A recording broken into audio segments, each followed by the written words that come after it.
Just আজকে আসলে জাঙ্গিয়া কেনার জন্য। তো তোমার জাঙ্গিয়া ফেলতো। আমি দেখতে চাই এই সিরাজগঞ্জের পাশাবাইকে 24 ঘন্টার ভিতরে বয়কট করতে হবে, কারণ এই সিরাজগঞ্জের পাশাবাই আমাদের এক ভাইকে উপকার করতে পারেনি। সে আমাদের আশা দিয়েছে বাট আশা পূরণ করতে পারেনি। তো আমি দেখতে চাই এই সিরাজগঞ্জের পাশাবাইয়ের ফ্যান ফলোয়াররা 24 ঘন্টার ভিতরে এই পাশাবাইকে বয়কট করতে হবে। আর আমি আপনাদের একটা জিনিস দেখাবো, এই পাশার লোক একজন কাজ করে, তো আমি অনেক ডাক দিচ্ছি, এই আমির এদিকে আয় তো। এই যে ওই জাঙ্গের কন্টেন্ট দেয়, ঠিক আছে, তো আজকে আমি আর জাঙ্গাই দেখবো যে ময়লা আছে কি নাই। ইস, গন্ধ করছে। যাই হোক, আমির তোর জাঙ্গা কত করে রে? ভাই আপনি কেমন অপমান করছেন নাকি জাঙ্গেল? পাশাপাশি তো আপনার তো পাশা ভাই আইছে, তো পাশা ভাইকে আমি একটা কথা বলবো, আপনারা শোনেন। এই পাশা ভাই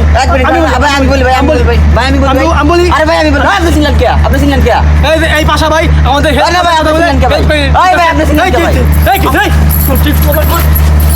আজকে খারাপ এই দেখেন দর্শক, পাশা ভাই গেছে মারার লিগা লিড নিয়ে আসছে।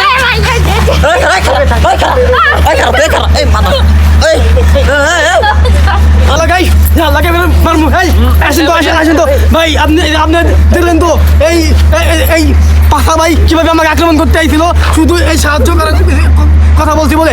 আপনারা দেখতে চাই আপনারা কেমন, আপনারা এই শেরপুরবাসী যেভাবে হোক আজকে এই পাশাকে বয়কট করবেন, কারণ দেখেন আমি একজন এই অসহায়কে বাসায় দেখেছিলাম, আর না ভাবে আজকে আমাকে মানে কীভাবে মারলো দেখছেন আপনারা। তো আপনি যদি আমাকে ভালোবেসে থাকেন তাহলে আজকে এই নাশার বিরুদ্ধে অ্যাকশন নেবেন, ঠিক আছে? না সরি না পাশার বিরুদ্ধে, ঠিক আছে? তো আপনারা দেখেন যে এই শেষ পর্যন্ত ঠিক আছে, আমি নাশার কাছে মাত্র 1 লাখ টাকা দিয়েছিলাম, আমাকে আশা দিয়েছিল বাট আমাকে দেয়নি, ঠিক আছে? তো আমরা আজকে এটা বিচার করবো, আর এই শেরপুরের বাসীদের দেখবো যে ওরা কেমন আর ওদের এই ফ্যান ফলোয়ার কেমন, ঠিক আছে? তো আমি আজকে দেখতে চাই এই পাশাপাশি 24 ঘন্টার ভিতরে বয়কট করা হোক, ঠিক আছে? বয়কট করা হোক। আজকে আমার এটাই শেষ কথা। আমরা কষ্ট করে হানি ভিডিও করি, আমাদের কষ্ট মূল্য নাই নাকি? আমরা কষ্ট করে আমরা কেন ফান্ড কালেক্ট করতে যাবো? হ্যাঁ, যদি পারি নিজের পকেট থেকে সাহায্য করবো, মানুষের আশায় কেন থাকবো আমরা? আজকে আমরা কষ্ট করে ভিডিও বানাই, আমরা কেন আজকে ফান্ড কালেক্ট করিনি? এই জন্য আমাদের উপরে আক্রমণ হচ্ছে। আমরা কেন সামাজিক কাজ করবো? সামাজিক কাজ করাতে তো গো আমি আজকে পোস্ট করি নাই দেখে ফেসবুকে, হোয়াটসঅ্যাপ লেটার আমার উপরে খেপে আছে। কেন খেপে থাকবে? আমি কি তার টাকা খাই? হ্যাঁ, আমরা ফান ভিডিও বানাই, যদি পারি নিজের পকেট থেকে সাহায্য করবো, মানুষের কেন খাবো? হ্যাঁ,